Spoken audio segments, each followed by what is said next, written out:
Hello everyone, मैं चंद्रशेखर अस्थाना और आप देख रहे हैं अपना फेवरेट चैनल मैथ्स गुरु एग्जाम टेक। तो हम लोग आज डिस्कस करने वाले हैं जीआईसी मैथ जो प्रवक्ता परीक्षा निकली थी उसके कुछ प्रीवियस ईयर क्वेश्चन हैं जो इम्पोर्टेंट क्वेश्चन हैं और अच्छे क्वेश्चन हैं। तो देखिए, पहला क्वेश्चन हमारा दिया हुआ है कि यदि ए इंटरसेक्शन बी जो है 1/2 दिया हुआ है और P A bar intersection B bar equal to 1/3 दिया हुआ है, ठीक है। और पी ए जो दिया हुआ है वो x दिया हुआ है और साथ ही साथ पी बी जो दिया हुआ है कितना 2x दिया हुआ है, ठीक है। तो x का मान ज्ञात कीजिए। क्वेश्चन दिया हुआ है कि x का मान ज्ञात कीजिए। इसमें आपको x का मान ज्ञात करना है। आसान क्वेश्चन है, थोड़ा सा बस दिमाग लगाना है। तो देखिए, फार्मूला हम लोग जानते हैं कि P A bar intersection B bar जो होता है वो किसके बराबर होता है, 1 - पी ए यूनियन बी के, ठीक है। तो ये फार्मूला आपको याद रखना है, ठीक है। तो इसमें देखिए वैल्यू निकालेंगे तो 1 - ये P A bar intersection B bar की वैल्यू 1/3 दी हुई है, ये देखिए। और इसकी वैल्यू हम लोग निकाल लेते हैं पी ए यूनियन पी की। तो इसको इधर ले आएंगे तो ए यूनियन बी बराबर आ जाएगा 1 - 1/3 इक्वल टू 2/3, ठीक है। अब हम लोग एक फार्मूला जानते हैं कि P A union B is equal to P A plus P B minus P A intersection B. तो यहाँ पे देखिए पी ए की वैल्यू x है, पी बी की वैल्यू है 2x और पी ए इंटरसेक्शन की वैल्यू 1/2 है और इसकी 2/3 है।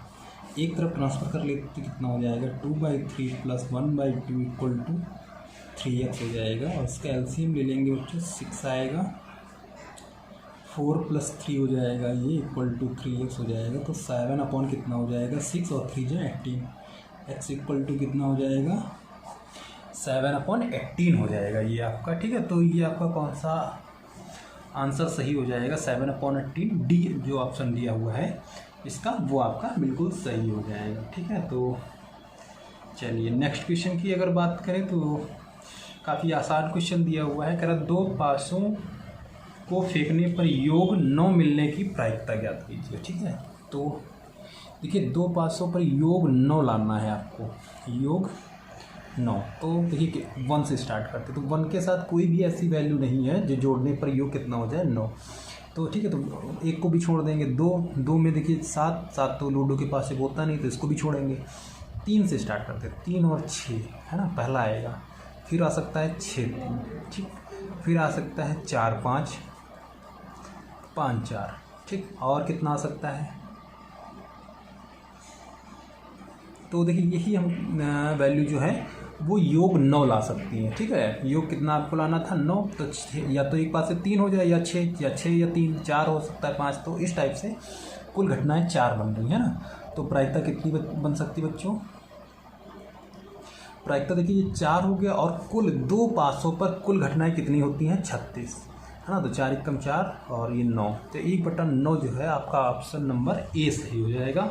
ऑप्शन नंबर ए जो दिया हुआ है वो बिल्कुल आपका सही है, ठीक है। तो इस टाइप से देखिए 2 क्वेश्चन हम लोगों ने सॉल्व किए, ये प्रीवियस ईयर आए हुए क्वेश्चन है। चलिए नेक्स्ट क्वेश्चन की बात करते हैं। तो देखिए नेक्स्ट क्वेश्चन जो दिया हुआ है काफ़ी अच्छा क्वेश्चन दिया है कि 10C R equal to 10C R + 4, ये भी अच्छा क्वेश्चन दिया है। तो देखिए इसको कैसे सॉल्व करेंगे। तो हम ये जानते हैं कि NC/R1 इक्वल टू अगर NC/R2 है ना, n की वैल्यू सेम है तो ये वैल्यू जो है n की वैल्यू जो है R1 + R2 के बराबर हो जाती है, ठीक है। तो देखिए यहाँ पे करेंगे बच्चों, तो 10 इक्वल टू कितना हो जाएगा, R + 4। तो ये कितना हो जाएगा, इसको ला के इधर घटा देंगे, 6 बचेगा बच्चों, इधर हो जाएगा 2R 2 3। तो R की वैल्यू बच्चों कितनी हो जाएगी, 3 हो जाएगी, ठीक है। तो आपका कौन सा ऑप्शन नंबर ए सही हो जाएगा, ठीक है। ए ऑप्शन जो दिया हुआ है ये आपका बिल्कुल सही हो जाएगा। अच्छा, नेक्स्ट क्वेश्चन की अगर बात करें तो देखिए नेक्स्ट क्वेश्चन जो दिया हुआ है कि m व्यक्ति एक पंक्ति में बैठे हैं, इनमें से दो का चुनाव यादृच्छिक रूप से किया जाता है। दो चयन किए गए व्यक्तियों को एक साथ नहीं होने की प्रायिकता ज्ञात कीजिए।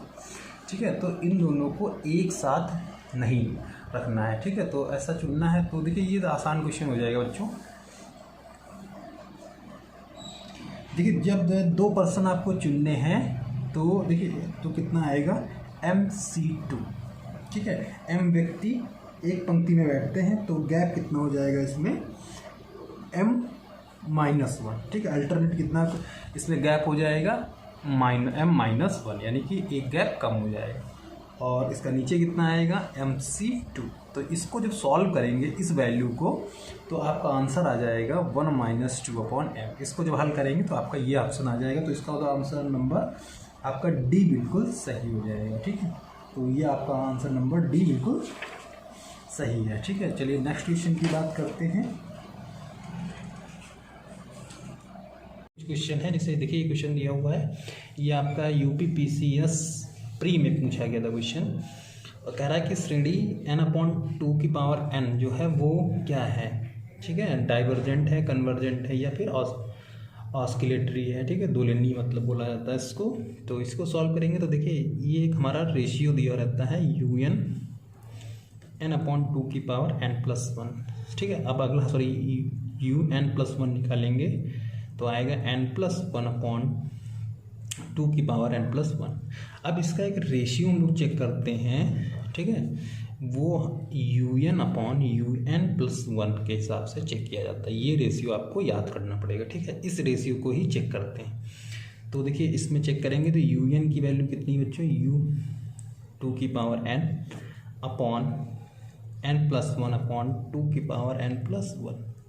ये हमारा रेशियो इसका हो जाएगा। तो रेशियो अगर हम सही करें तो ये बन जाएगा n/2n, और ये पलट देंगे तो U2n × 2/n+1 जो लिख सकते हैं इसको। ठीक है, तो यहाँ से देखिए इसको कैंसिल आउट कर देंगे तो ये कितना मिलेगा आपका कि 2n/n+1। ठीक है, अब देखिए कन्वर्जेंसीज की कैसे चेक करते हैं। तो देखिए यहाँ पे लेंगे इसकी लिमिट। ठीक है, क्या लेंगे इसकी लिमिट, तो limit n tends to infinite UN/UN+1।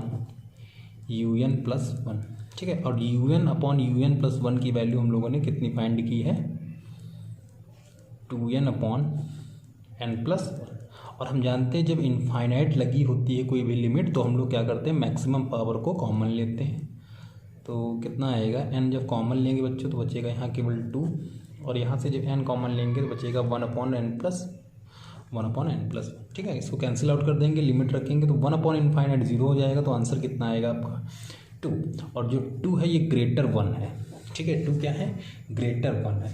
तो जब ग्रेटर 1 होती है कंडीशन तो सीरीज़ कैसी हो जाती है, कन्वर्जेंट हो जाती है। कैसी हो जाती है सीरीज़, कन्वर्जेंट। ठीक है, तो कन्वर्जेंट मतलब ऑप्शन नंबर इसका C बिल्कुल सही है। ठीक है, चलिए नेक्स्ट क्वेश्चन की बात करें तो देखिए नेक्स्ट क्वेश्चन हमारा दिया हुआ है कि श्रेणी जो दी है x⁴n/n+1 और ये डाइवर्जेंट है। ये आपको सिद्ध करना है कि डाइवर्जेंट ये कब होगी। तो देखिए डाइवर्जेंट कब होगी, तो इसके लिए तो सीधा कंडीशन है कि x जो है 1 से क्या हो, बड़ा हो। क्या हो, x जो भी निकालेंगे यहाँ से वो जो है वो 1 से बड़ा होना चाहिए।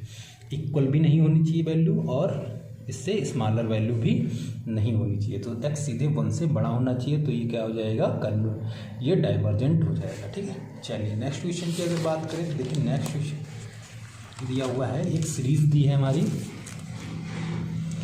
ठीक है, सीरीज़ 1 + x² और x³ इज़। तो ये इसको फाइंड करना है कि ये कन्वर्जेंट है। ठीक है, क्या है, ये कन्वर्जेंट है और x की किस वैल्यू पर ये कन्वर्जेंट है। ठीक है, तो ये फाइंड करना है। तो देखिए UN अगर हम लोग इस श्रेणी का निकाल लें, मतलब इसका nth टर्म निकाल लें, तो इसका nth टर्म कितना आएगा, x⁴n।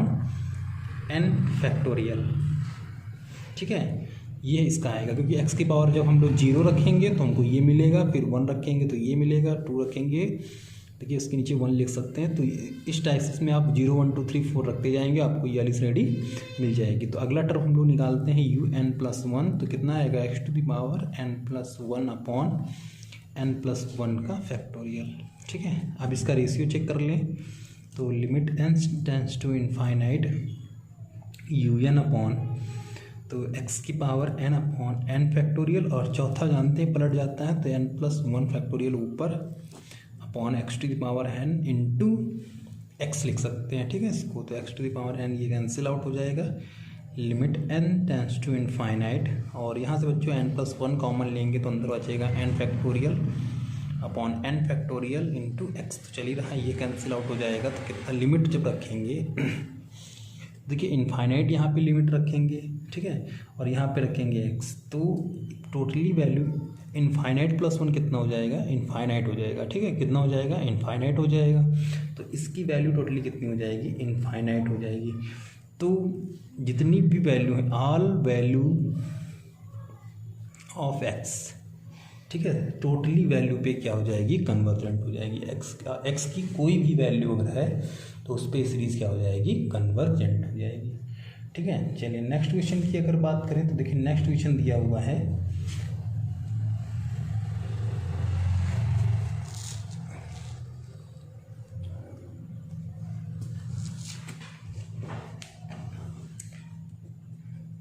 this series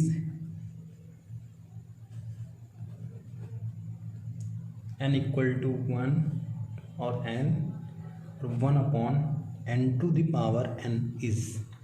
ठीक है, इस सीरीज़ को बताना है कि ये सीरीज़ कन्वर्जेंट है या डाइवर्जेंट है। ठीक है, तो देखिए बच्चों इसका अगर हम लोग un निकालेंगे तो इसका un कितना आएगा, un इसका आएगा 1 अपॉन n⁴n।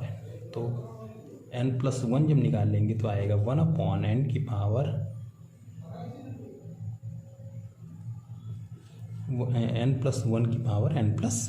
ठीक है, तो रेशियोज का चेक कर देते हैं। तो limit n tends to infinite 1 upon n⁴n, और ये चौथा फंक्शन पलट जाएगा तो n+1 ठीक है, आप क्या करेंगे बच्चों, इसको हम लोग लिख सकते हैं limit n tends to infinite, और यहाँ से रखिए इसको रखेंगे तो ये बन जाएगा n+1, और इसको लिख सकते हैं n+1 अपॉन n⁴n। ठीक है, क्योंकि देखिए यहाँ पे पावर n+1 है ना, तो इसको n में अलग तोड़ेंगे और 1 के साथ अलग तोड़ेंगे। 1 वाला ये बाहर हो गया पोर्शन, और ये वाला इसको इसके अंदर कर दिया इसको। ठीक है, तो देखिए कितना आएगा ये, तो इसको जब हल करेंगे तो ये कितना आएगा बच्चों, टोटली वैल्यू जब रखेंगे तो ये हो जाएगा n+1, और इसको सॉल्व करेंगे तो इसकी वैल्यू कितनी बनेगी बच्चों, e, क्या बनेगी वैल्यू, e। ठीक है, और टोटली जब यहाँ पे n की वैल्यू रख देंगे इनफाइनाइट तो ये बन जाएगा आपका इनफाइनाइट, और इनफाइनाइट जो होता है वो 1 से हमेशा क्या होता है, बड़ा होता है, ग्रेटर होता है। ठीक है, तो अभी देखो हम लोगों ने सॉल्व किया था, इनफाइनाइट जो बन जाएगा तो सीरीज़ कैसी बनती है, कन्वर्जेंट। तो ये भी सीरीज़ आपकी क्या बन जाएगी, कन्वर्जेंट हो जाएगी। ठीक है, कितना बन जाएगा, कन्वर्जेंट बन जाएगा। तो इस टाइप से क्वेश्चन है, कुछ अच्छे और भी इम्पॉर्टेंट क्वेश्चन है, तो वो अगले वीडियो में हम लोग देखेंगे। ठीक है, थैंक यू।